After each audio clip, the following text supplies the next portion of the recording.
بسم اللہ الرحمن الرحیم۔ السلام علیکم ورحمۃ اللہ وبرکاتہ۔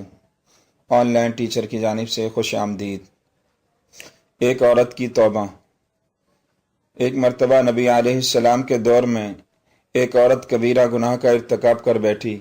کسی کو اس کا پتہ بھی نہیں تھا۔ یہ معاملہ اس کے اور اس کے پروردگار کے درمیان تھا، مگر اللہ تعالیٰ نے اس کے دل میں یہ احساس ڈالا کہ دنیا کی تکلیف تھوڑی ہے اور آخرت کی زیادہ ہے، اور دنیا کی ذلت تھوڑی ہے اور آخرت کی زیادہ ہے، لہٰذا مجھے چاہیے میں اپنے اس گناہ کو دنیا میں ہی پاک صاف کروا جاؤں۔ چنانچہ وہ نبی علیہ السلام کی خدمت میں حاضر ہوئی۔ عرض کیا، اے اللہ کے نبی صلی اللہ علیہ وسلم، مجھ سے گناہ سرزد ہوا ہے۔ آپ صلی اللہ علیہ وسلم نے اپنا رخ دوسری طرف پھیر لیا۔ اس نے دوسری طرف سے آ کر کہا، اے اللہ کے نبی صلی اللہ علیہ وسلم، مجھ سے گناہ سرزد ہوا ہے۔ آپ صلی اللہ علیہ وسلم نے پھر اپنا رخ پھیر لیا۔ اللہ کے محبوب نے 4 مختلف اطراف میں رخ کیا اور اس نے چاروں طرف سے آ کر بتایا کہ مجھ سے گناہ کبیرہ سرزد ہوا ہے۔ 4 مرتبہ کیوں رخ پھیرا؟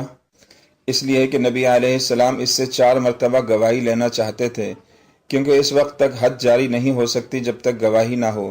اس عورت نے اقرار کرتے ہوئے کہا کہ میں نے گناہ کیا ہے اور وہ گناہ میرے پیٹ میں پل رہا ہے۔ اب میں چاہتی ہوں کہ آپ مجھ پر حد جاری کر کے مجھے اس گناہ سے پاک فرما دیں۔ آپ صلی اللہ علیہ وسلم نے فرمایا، ابھی جاؤ، جب وضع حمل ہو جائے پھر آنا۔ چنانچہ وہ چلی گئی۔ جب بچے کی پیدائش ہو گئی تو وہ بچے کو لے کر پھر آئی، پھر عرض کرنے لگی، اے اللہ کے نبی صلی اللہ علیہ وسلم، آپ مجھ پر حد جاری کیجئے۔ اللہ کے محبوب صلی اللہ علیہ وسلم نے ارشاد فرمایا کہ ابھی اس بچے کو دودھ پلاؤ۔ چنانچہ وہ پھر واپس چلی گئی۔ 2 سال دودھ پلانے کے بعد پھر نبی علیہ السلام کی خدمت میں حاضر ہوئی۔ عرض کرنے لگی، اے اللہ کے رسول، آپ مجھ پر حد جاری کر دیجئے۔ اب کی بار جب وہ آئی تو بچے کے ہاتھ میں روٹی کا ٹکڑا تھا جسے وہ کھا رہا تھا۔ وہ بتانا چاہتی تھی کہ اب یہ میرے دودھ کا محتاج نہیں رہا۔ اب اس پر حد جاری کی گئی۔ غور کیجئے، اس نے وضع حمل سے پہلے اپنے گناہ کا اقرار کیا، پھر 2 سال دودھ پلانے کے بھی گزرے، مگر اس میں ایسی استقامت تھی کہ وہ بار بار آتی رہی۔